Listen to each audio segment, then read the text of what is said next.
Welcome to our Japan program webinar entitled The Frontiers of Disaster Prevention in the Era of Great Disasters, 10 years after the Great East Japan Earthquake. Today's event is intended to commemorate the passing of a decade since the devastating magnitude 9.0 earthquake struck eastern parts of Japan on March 11, 2011, taking away more than 20,000 lives in relation to the triple disaster of the earthquake, tsunami, and nuclear meltdown. So we are really delighted to host this event today that will share cutting-edge approaches to reducing the damage from natural disasters. And I really hope that this will be the beginning of many useful discussions and collaborations. Constructively creating new forward-looking measures is the best way we can make sure the memories of the disaster 10 years ago can live on. Thank you again for joining us today, and I look forward to our discussion.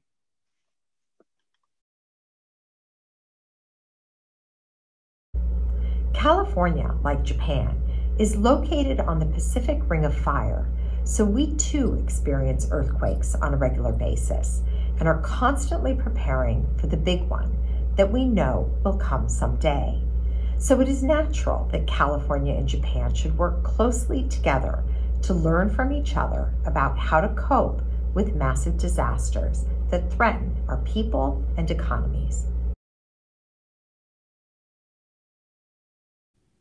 On March 11, 2011, a devastating earthquake struck East Japan, triggering a huge tsunami that caused enormous damages and loss of lives in the Tohoku region. I'd like to express my deepest sympathies to all who lost their family and friends on that tragic day. After the earthquake, we received tremendous support from many individuals, organizations, and countries all over the world, especially from the United States. On behalf of the people and the government of Japan, I'd like to express my sincere appreciation to those who have supported us, not only by precious funds, but also with warm hearts. We will never forget your kindness. Thank you so much.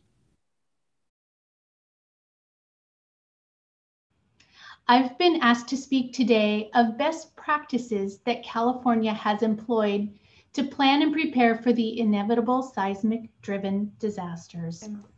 To begin, I will share some background for those who are less familiar with our state. California experiences earthquakes every day and has hundreds of identified faults. More than 70% of the state's population resides within 30 miles of a fault, where high ground shaking could occur in the next 50 years. California's 840 miles of coastline is susceptible to distant and near-source tsunamis. Perhaps our number one most prevalent disaster is wildfire. When we have wildfire seasons like we did last year, in which 10,000 fires burned approximately 100 million acres, we're plagued with subsequent years of damaging mudslides and flash flooding due to the hydrophobic soil and excessive debris. Preparing all members of the community is crucial. People need to know what to do before, during, and after an event. The first step is stakeholder engagement. Another aspect to our preparedness is financial investment, which is made possible by federal and state funding opportunities. California has invested more than $40 million in this early warning technology, including seismic sensor installation throughout the state, adding seismic sensors to the state microwave project for increased distribution speed and redundancy, as well as a free downloadable app called MyShake, which was developed by the University of California at Berkeley. The free MyShake mobile application is another alerting modality that provides iPhone and Android users with audio and visual warnings triggered for events of magnitude 4.5 or greater,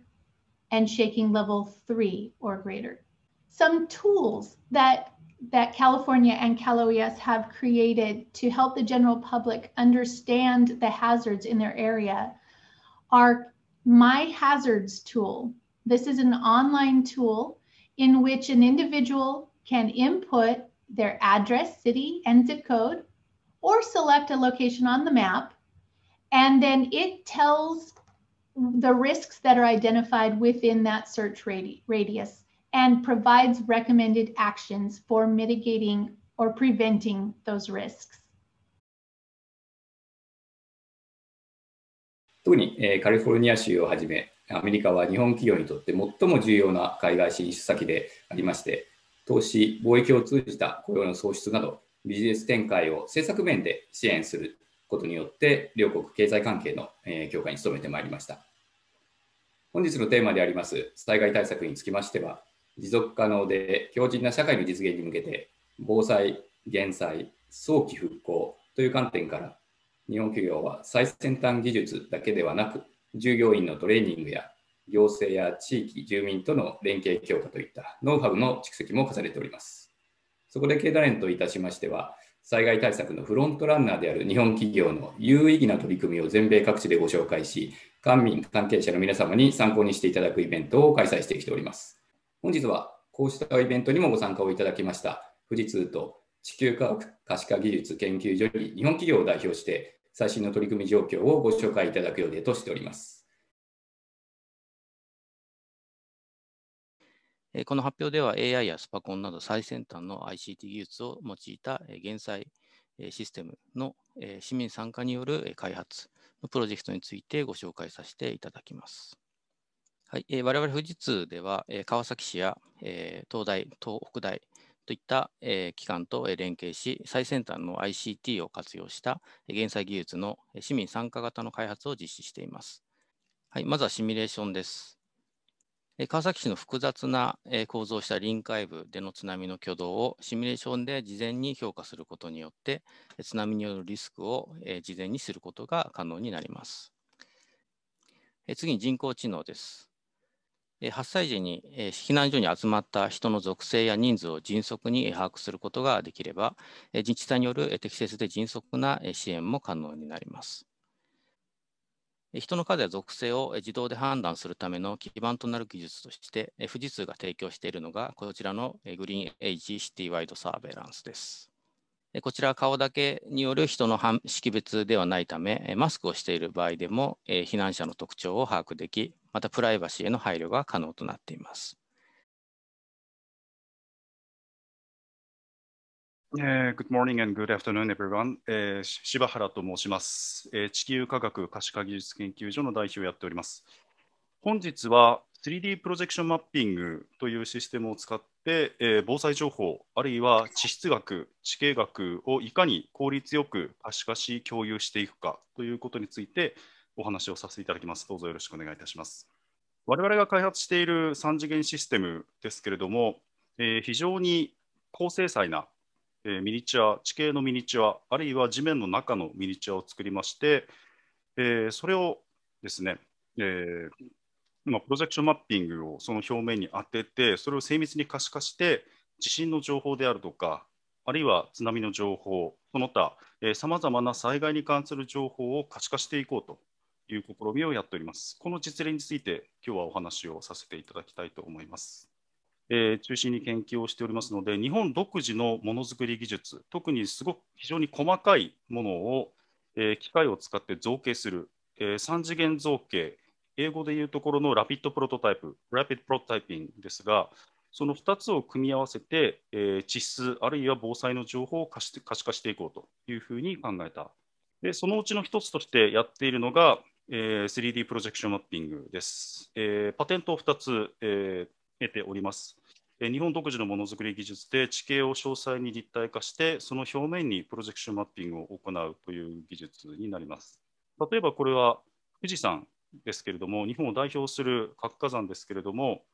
その表面にさまざまな、その模型の表面にさまざまな地質情報を、プロジェクションマッピングしていくということをやっております。上に並んでおりますのが、その立体模型の表面です。非常に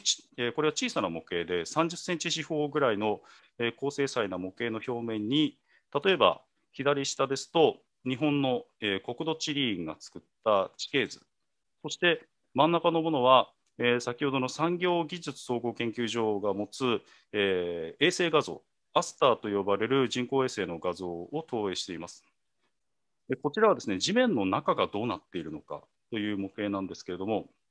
これは1995年の阪神・淡路大震災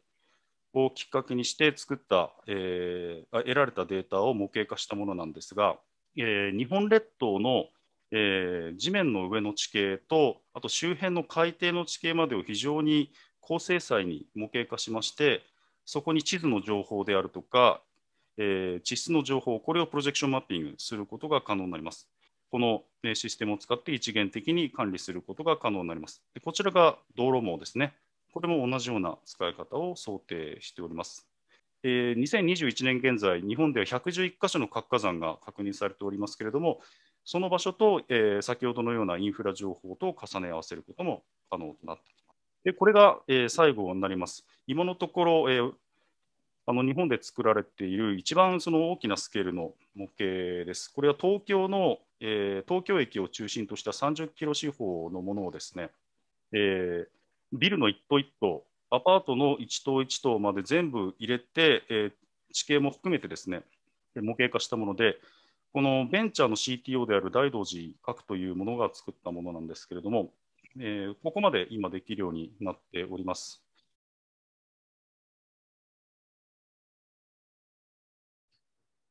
JETRO also collaborates with local Japanese governments to assist foreign companies. This year marks the 10th anniversary of the 2011 disaster. We're therefore working together with local governments in the recovery area to bring overseas companies which possess disaster prevention and mitigation technologies.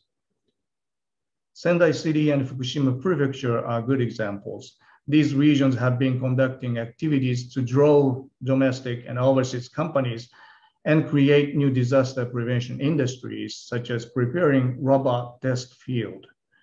This month, an open innovation and pitch event will be held, to which JETRO will provide some support. We're also helping Japanese companies with advanced technologies and ideas related to disaster prevention and mitigation to enter the global market.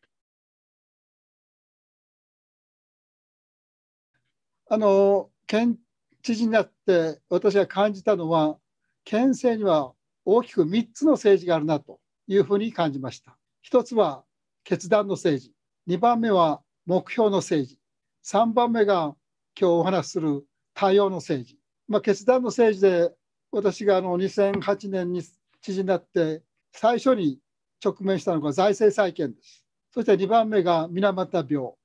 そして川辺川ダム問題。これが大きな決断の政治だったと思います。2番目の目標の政治というのは、熊本県民の幸福量を最大化するためにどういう政治をやったらいいかと。そこで私は紹介したのが、くまモンが一つの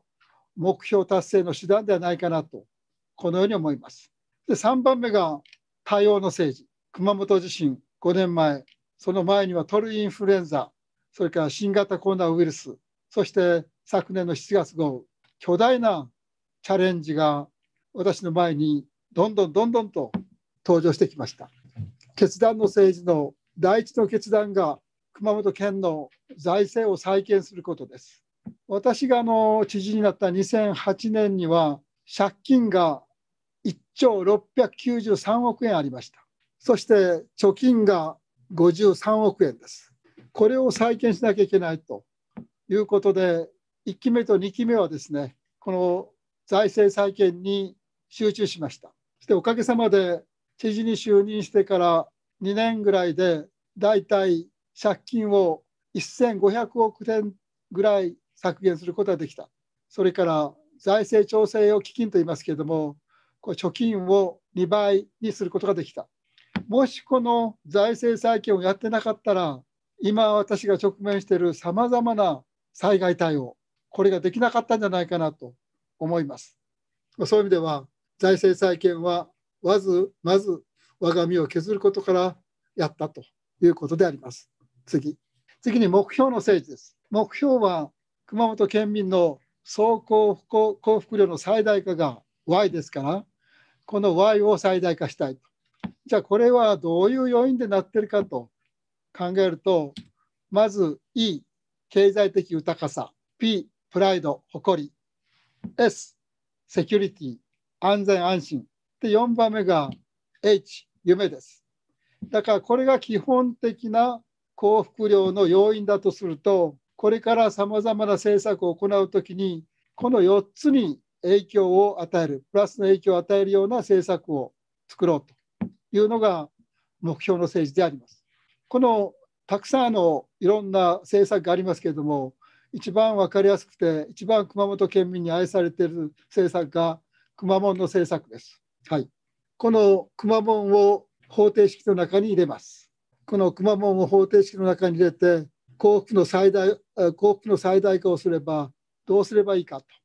いうので、次の方程式が出てきます。これはその全微分と言いますけれども、幸福量 Y、これがくまモンの登場によってどのくらい変わっていくかという数式です。で、くまモンが誕生して10年目ですけれども、今日が本当はくまモンの誕生日なんです。ずっとこれまでの9年連続くまモン関連商品の売上を示しています。これで見ると分かりますが、昨年のくまモン関連商品の売上はコロナの影響があってもですね、1698億円なんです。でも難しいのは毎年毎年この売上が上がることです。これを下がってしまったら何が起こるかというと、熊本のマスコミの方々がついにくまモン人気に陰りがという見出しで新聞がテレビが報道します。それにならないためにもくまモンには必ず前の年よりも売り上げを上げてくださいというふうに言命をしています。くまモンのキャラクターの好感度調査というのが日本でされておりますけれども、5年連続くまモンは好感度1位です。これに入りたいと思います。熊本県は今トリプルパンチに見舞われています。5年前、熊本地震が発生しました。これは私が3期目に就任した当日、熊本地震が起こったんです。で、もう3期目の最初からこの熊本地震の対応を行って今は5年目になっています。2番目は昨年の2月に初めて新型コロナウイルスが熊本県で発生しました。これは想像以上に大きな問題です。これ今一番大きな災害対応の問題は、この新型コロナ対応しながら災害対応しなければいけない。これはとても日本でも珍しいケースですけれども、世界的にも多分珍しいんじゃないかなと思います。とても大変なんです。昨年の7月、県南の方で、県の南の方の球磨川流域で豪雨災害が発生しました。5年前の熊本地震の状況で、熊本の益城町というところがあります。この益城町の災害、地震の直後の状況です。震度7というですね、巨大な地震だったんです。最初に私がやったのは、これをどうやって復旧・復興していくかと。やはり私は原則が大事だと思ってますので、これが地震があった当日、このような3つの原則を県民とそれから県庁の職員に示しました。第一原則が被災された方々の痛みを最小化する、ミニマイズペイン。2番目が単に元にあった姿に戻すのだけではなく、創造的な復興をしようと。Build better than before という創造的な復興をしようと。そして復旧復興をさらなる熊本の発展につなげよう。これが3原則です。しかし、原則は早く示さなければ、それからの災害対応はどんどん違った方に行きます。今、創造的復興に向かって、これまで5年間近くやってきましたけれども、早く示してよかったなと思っています。簡単で、期待値が分子にあって、実態が分母にある。この期待というのは、どんどん上がっていくんです。大きくなっていくんです。で、これで実態がついていかないと、みんなが不満になってくる。で、不満が超えてくると、暴動が起こったりなんかする。だから常に期待が小さいときに実態を揃えていくことが、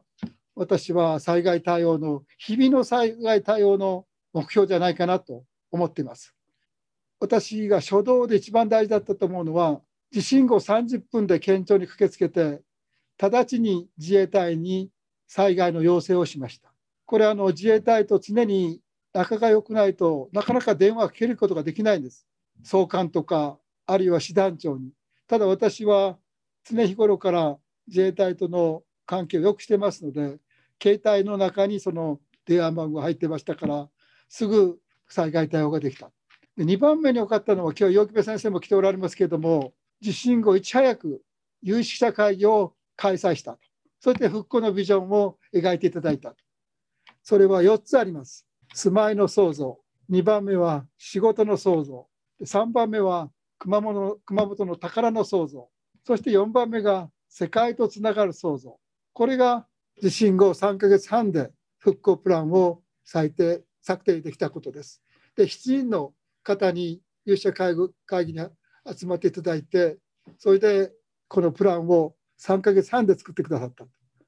まずは住まいの創造。一番大事なことは住むところが必要なんです。で、まずこの震災直後は4万8000人の方が住まいをなくされました。もう一つは、60歳以下の方もなかなか払えないということでありましたので、その方々には月々2万円払ってください。この月々2万円払って35年払い続けると、家は皆さんのうちになります。3月の末までですね、今月の末までに再建のめどが立ってない方は、今のところゼロです。住まいがあっても仕事がないと大変困ります。そこでグループ補助金という制度を国に作っていただきました。これは企業の再開の時に国が2分の1、県が4分の1、そして自分で4分の1払う。この制度によって多くの方々が事業再開をされました。99.3% の約5000社が今、商工業の事業再建を行いました。そして農業関係でいうと 99.8% が再建を実現されました。3番目は熊本の宝の創造です。次お願いします。熊本の宝はたくさんありますけれども、まず阿蘇、それから熊本城、もう一つ付け加えるとさっきのくまモン。この3つが代表的な熊本の宝ですけど、くまモンは傷つきませんでしたので、そのまま頑張ってくれています。この熊本地震の後の阿蘇のこのアクセスルートがこのような形で崩壊しました。それを2020年の10月に北側ルートという形でトンネルを掘っていただいて、今非常に立派なルートができています。これが2020年10月に開通しました。そして熊本城、これは熊本城は天守閣も崩壊しましたけれども、今5年経ちましたが、天守閣に関しては完成いたしました。復活いたしました。で、4月には天守閣の見学も再開されます。これが熊本の宝を復活できたことです。はい。そして創造的復興の一つとして阿蘇熊本空港がとても傷みましたので、それを民間委託コンセッション方式でこれを創造しようと、そしてこれが創造的復興のシンボルにしようという形で今進んでいます。もう一つはくまモンパーク八代というくまモンポート八代というですね、クルーズ船の拠点を八代に使っています。もう一つ今チャレンジしているのが新型コロナウイルスへの対応です。第1波、これは非常に小さかった。これが小さい時に7月4日豪雨が来たから助かったなと思っています。豪雨の次に今度出てきたのが第2波です。そして豪雨の時に次の水害対応しながら第3波を迎えました。今第3波がようやく収束の方に向かっています。これが新型コロナウイルスで熊本が直面した1波、2波、3波のウイルスの対応です。今、感染防止と、それから経済と県民生活の回復のベストバランスを図りながらやっているところです。はい。令和2年7月豪雨が発生しました。この豪雨はこれまでも熊本が経験したことがない豪雨で死者が65人、全半壊4500棟、そして床上浸水が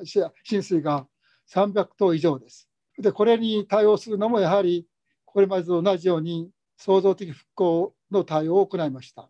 そして先ほど紹介した伊木部先生を座長とする有識者会議の方々がこのありがたいことを最初言ってくださったんです。蒲島知事が知事である限りこの有識者会議を続けておこうと、何が起こるか分からんからということで、改めて伊木部先生が座長になってこの災害対応の有識者会議が開かれました。はい、そして災害対応のフェーズというのは初動からそして応急対応、そして復旧復興と続きます。今回の初動対応の人命救助の対応とそれから応急対応はとても難しかったんです。それはなぜかというと、熊本地震の時には日本中からボランティアの方がいらっしゃいました。しかし今度はコロナの状況がありますので、熊本県以外の方からがボランティアで熊本に入るのを遠慮していただいた。これはとても大変だったんですけども、ボランティア不足の中で初動対応と応急対応を行ったと。これが一番困難だったんじゃないかなと思います。今は復旧復興の段階にあります。そして最も難しいのは、これほど豪雨災害があったのに球磨川流域、これをどうやって治水を決めるかと。この治水の方向性を決めないと、そして新たな流水型ダムというのが左上の方にありますけれども、これはダムの下は穴が開いているので、そこを川の水は流れていく。そして一旦洪水が発生したときには、このゲートが閉まる。ゲートが閉まると、上の点線まで水が溜めて、そこで水を溜めて川に水がいかないように守ると。で、常に水が流れていますから、清流は守られるというのが我々の考え方で、これを政府に対して今お願いしました。なんでグリーンニューディールかというと、それだけじゃなくて、ダムだけに頼らずに、例えば田んぼで水をためよう。また山を強くしてそこで水をためよう。また川底がいっぱい砂が溜まっているので、その砂を早く撤去しよう。そしてなるべく早く逃げるように、逃げ遅れゼロの実現をするためにソフト対策をやろうと。そして今、市房ダムというのがあるんですけども、それも有効に活用しようと。これが川辺川ダムの今の状況です。はい、皆さん、とてもこの表明というのは難しいんです。で、やっぱり最後に良かったのは、支持率を見ていただければ分かりますけれども、県民との相互信頼がこの災害であってもあったということがとても大きいんじゃないかなと、このように思います。そういうことで、今日は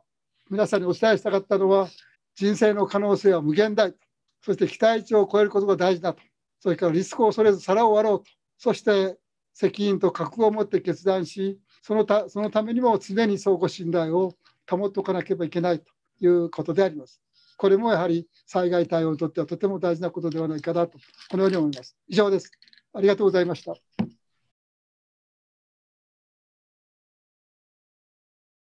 コロナパンデミックの中、オンラインで、ありますけれども、ご一緒できることを嬉しく思っております。今、筒井先生からもご紹介いただきましたけれども、神戸地震では震度7の直撃を受けまして、直下型地震というのは、地下15キロのところが震源地ですので、体にドーンと突き上げるような猛烈な一撃から始まるんですね。で、その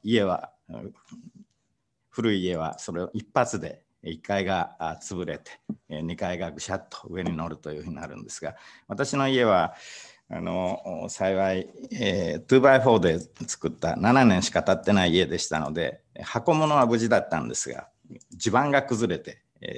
動いて傾いたというので、定義上前回幸い家族は無事でしたけれども、しかしショックだったのは、私がゼミ生として可愛がっていた森渉君が元山の地で即死と、神戸大学生39名が亡くなる、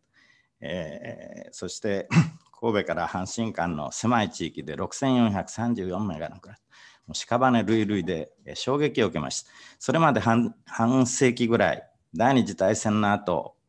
日本列島地震多いんですけども、直下型地震というのはなかったんですね。ですから関西には地震がないという神話にまどろんでましたし、日本社会全体もこんな主要地域が、壊滅的打撃を受けるというのは想像してませんでした。完全に大自然の奇襲攻撃にやられた。で、私はそれで衝撃を受け、たくさんの知ってる人を失った、ゼミ生を失ったというので、リベンジを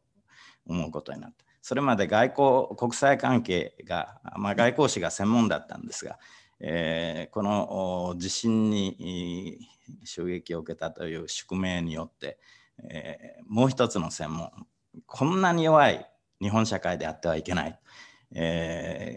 えずやってくる自然災害に対しても強靭さを持った社会に生まれ変わらなきゃいけない。外敵からの安全保障を考えてたけれども、大自然からの安全保障ということがもう一つの私のテーマになった次第です。思いがけないことに、あなたは阪神・淡路の経験があるだろうというので、復興構想会議の議長をやってくれというふうに言われて、のプラン作りを行ったわけですが、普通は地震の後、全体プラン作りということをやるケースはむしろ稀なんですね。しかし東日本はご承知のように、3つの県あるいは6つの県にまたがる広範囲でありますし、かつ、地震とそれから津波と原発事故という複合災害ですよね。でこれを全体図をなしに、それぞれのお役所が個々バラバラに一つ一つ対応していると収拾のつかないものになりかねない。というので、全体像を描き出すというので、復興構想会議が作られて、その議長を務めることになりました。その後復興庁というのを作って調整をするという役割を、その時にアメリカ国民の皆さんから大変に温かい支援をいただいたことは今も忘れることができません。そして軍の方は友達作戦を自衛隊とともにやっていただいて、かつてない、この踏み込んだ支援をいただいた、ありがたく思っております。いうので、もちろんというので、やりましたが、おかげで私は地震男というニックネームを、もらっちゃいまして、つまり私のいるところに地震が起こるというんで、神戸でも、東日本でも熊本でもというので、私に近づくと地震が起こるから近づかないようにというふうな風評も生まれたりいたしました。ともあれ熊本地震も、それから先ほどの球磨川水害についても知事が、会議で、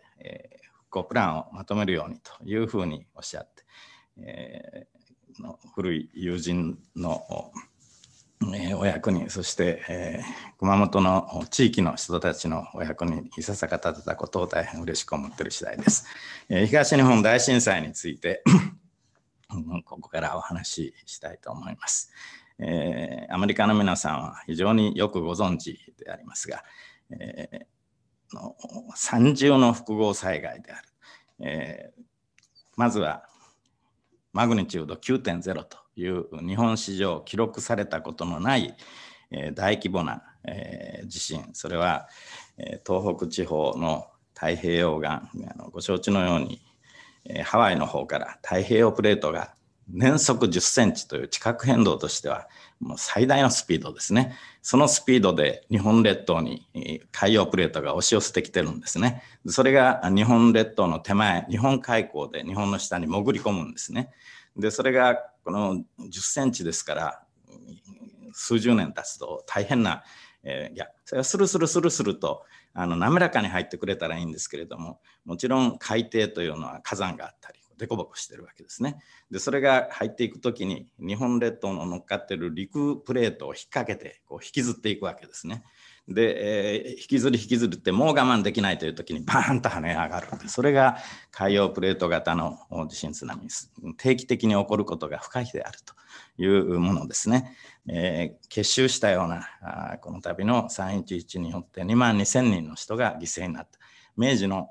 三陸津波と同じです。この度の方が広範であり人口も増えているにもかかわらず同じ2万2000人の犠牲であったということは言い換えれば日本社会がかなり強靭化されたということなんですね。私この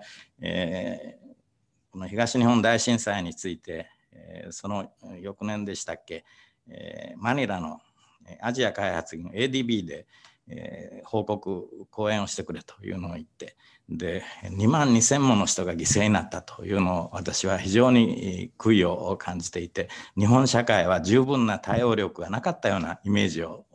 どうしても被災者として思うわけですね。その話をしたら意外にも質問はなぜ2万2000人で犠牲は済んだんですかとマニラの専門家から質問が出て不意をつかれた思いでした。それはスマトラでの地震同じようにあれはマグニチュード 9.1 だったですけれども数十万30万もの人が亡くなったわけですね。しかし日本人としてはこれはもう大変な犠牲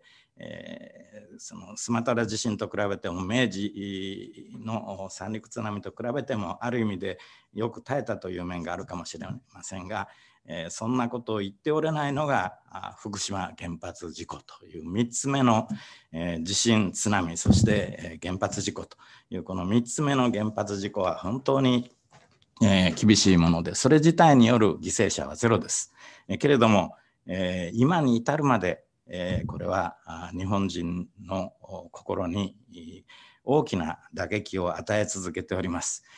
まず地震によって福島原発へのこの送電線ですね、大きな送電線が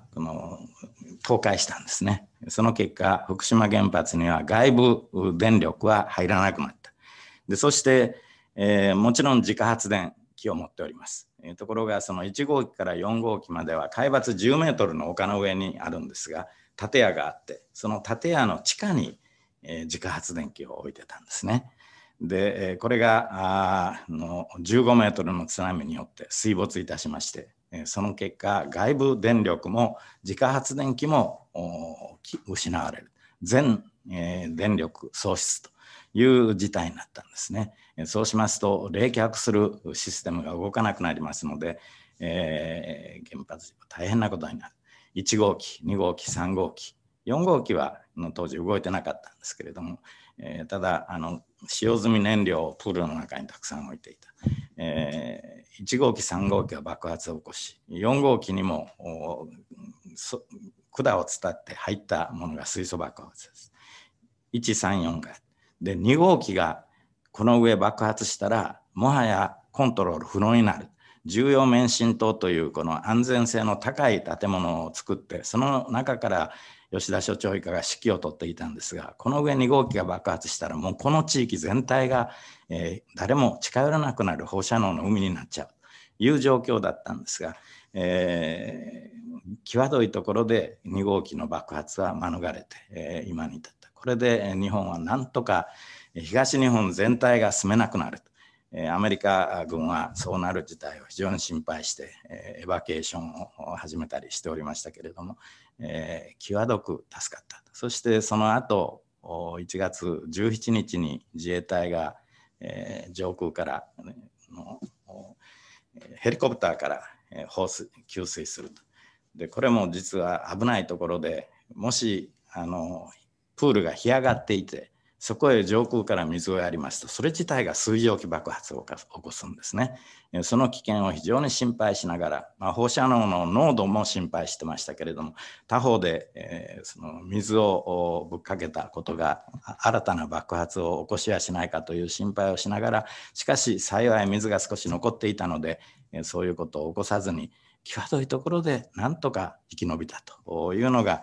福島の原発事故であったと思います。それは以上3つの複合災害でありますがじゃあどういうふうに復興を考えたか、この復興の思想についてはものすごく進展しております。先ほど蒲島知事から3原則というのがありましたけども大体我々災害を体験した者が復興について考えてきたことが川島知事の中にエッセンスが凝集されていると。というので神戸地震の後東日本大震災に至る中で、新しい公共を全国民で支えていくというふうな考え方が一般化いたしました。それで、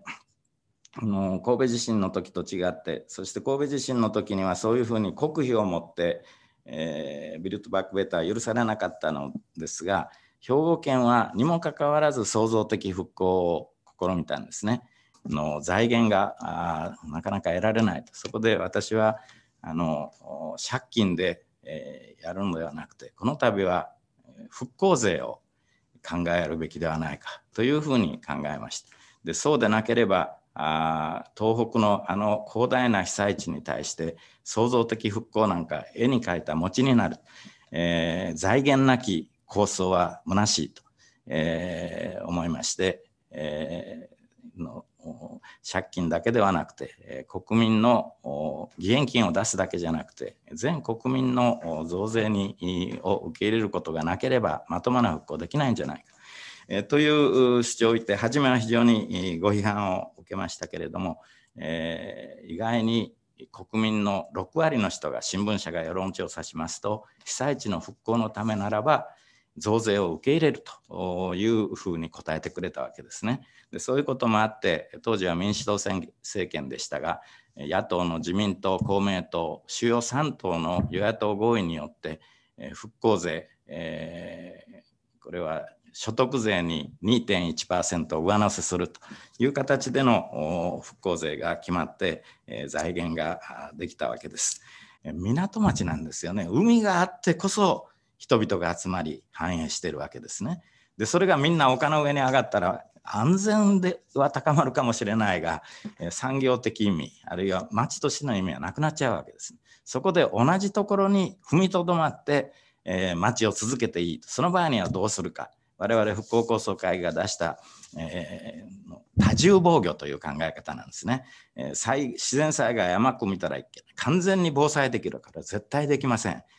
先ほど熊本知事がおっしゃった球磨川の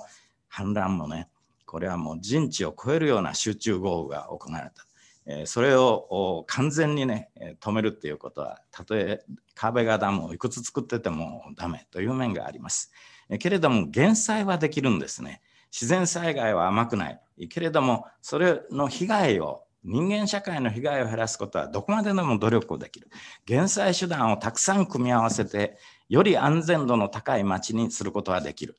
釜石で言えば湾の入り口に防波堤、これは歴史的な防波堤でその防波堤がこの度の3.11の津波で壊れちゃったんですね。あれほど立派なものを作ったのにダメだったかとがっくりしたんですが後から調査してみたら実は6割方はこの表面の水上に出ている部分は壊れたんですが下の方はちゃんと生きてたんですね。その結果津波の6割を食い止める力だからこそ釜石の町に洪水津波入り込んできましたけれどあの程度で済んだ。そういう意味で防波堤そして防潮堤が海岸線に沿ってあります。今 7.2 メートルの防潮堤を張り巡るように地震後変わっております。でそれに加えて釜石の場合でいうと人工の丘を防潮堤 7.2 メートルって味気ないですよね。海が見えなくなっちゃう。でその内側に人工の丘を作って人々がそこから海を楽しむことができる、ピクニックしてもいい。そしてそこにいたらそのまま山につながっていてもし津波が来た時ならばその人工の丘沿いに山へ逃げることができるというふうなことまでやるわけですね。さらに町の中に津波が入ってきてたとしても、町の中心部に辺り出すと国道54号線とかあるいは三陸鉄道その鉄道を盛り土の上の線路にしますとね、たとえ防波堤防潮堤を越えてきた津波が来てもそこでついに止まると。で人々の民家1階建て2階建てのねんねする民家はそれより山側にあって海側は工場であるだとか公園であるとかその人々の命を奪われないような配置にするというふうな、組み合わせによって減災手段の組み合わせによって、多重防御、より安全な町にする。たとえ同じようなのが来てもと安全度の高い町についに変わったというふうに、歴史的に何度でもやられてきたものはこれからはもう今までのようにはやられないと、そういう安全度の高い町に生まれ変わらせたというのがこの度の創造的復興の一番のポイントです。というので、ほろ苦い気持ちがある。こんなに国民の支援を得て、大きな土木事業、それ100% 国費でやってもらえるというのはすごいことで、4分の3ではなくて 100% だったですけれども、それでもしかし、人口減少という基本数勢には苦戦している。安全な町を作るということに加えて、我々が創造的復興で大事したのは産業、なりわいですね。生活復興、これを神戸地震の時に国はそれは個々人の問題であって国は知らないとは言わない、政府大きな力を持って岡本善昌さんという人をその生活復興担当の、後に復興庁次官になりますけれども、グループを作らせてそれで、ケアをするということをやりました。その中で新しい町ができたら高齢化社会です。ですから我々が報告書でも包括ケアがいると。あっちこっちの病院を駆け回ってではなくて、高齢者たちは町の割と便利なところに、センターがあって、そこへ行けばいろんなケアがまとめて受けられる。相馬市長の立谷さんは老人ホームの新しいタイプのものを作りました。真ん中はみんなが、市役所の人が出てきてもいいし、ボランティアの人が楽しい企画をやってくれてもいい、食事もしてというふうにこう集まる場を、そして窓側に一軒ずつの、人々の住まいにするというふうなものを作って、そういう包括ケアを可能な新しいまちづくりをするというのも創造的復興の一つの。加えて福島原発の事故を見るにつけ、再生可能エネルギーを内蔵した町にした方がいいということで、それも推奨して、実際多くの町は太陽光その他でやっております。農業についてもこの際津波にやられた後は区画を大きくして、小さな区切りの中で、しこしこと人手でやるんじゃなくて、新しい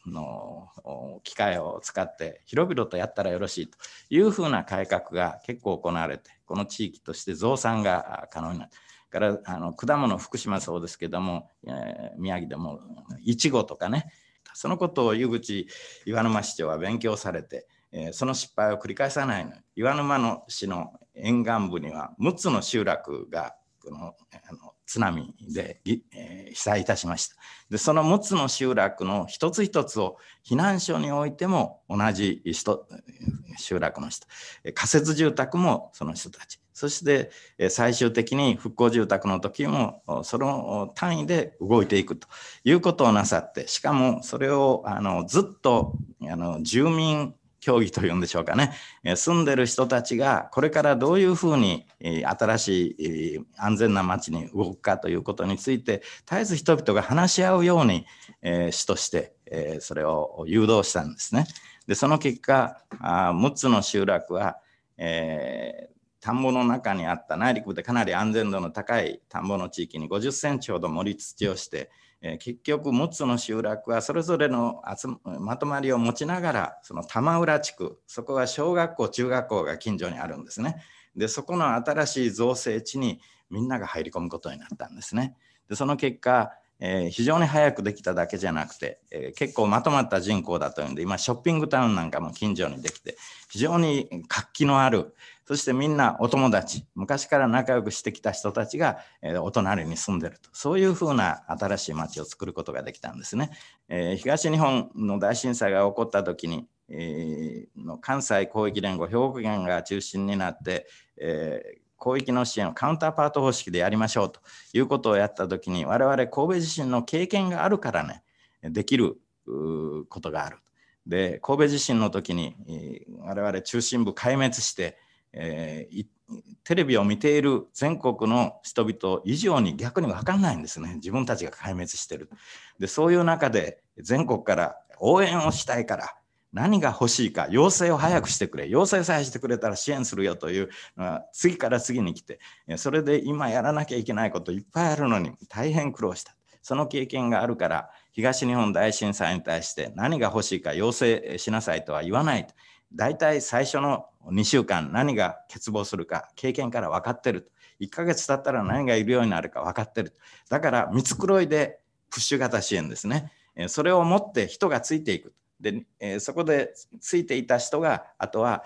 そろそろこんなものがいるようになったとか何が困ってるというふうなことを連絡を取って支援する。でそういうプッシュ型支援が関西広域連合の人たちが東日本にやった。そのことが熊本地震の時には政府の対応になって、熊本では食料等困っているに違いないというので、無駄になってもいいと言ってどっと、熊本に対してやってくれたんですね。でもちろん広域の自治体間の相互支援、あるいは専門性のある鉄道の専門家であるとか水道ガスの専門家で、そういう人たちも災害がどこで起こっても全国から支援するという形が神戸地震以後の災害多発時代に確立されていったと、そういう意味で、日本人の対応力というのはこの間に鍛えられたし、それからその要援護者、障害のある人とかね、我々防災の神戸地震の結果生まれたシンクタンク、日本国内でどこで災害が起こっても、世界のどこで災害が起こってもノウハウを持って支援しようという活動をしておりますので、引き続き被災地の復興を応援してこのようなイベントで復興の進展を確認していくことがこれからもできればなと思います。それではまた皆様お会いできる日まで今日本当にありがとうございました。失礼します。どうもありがとうございました。ありがとうございました。ありがとうございました。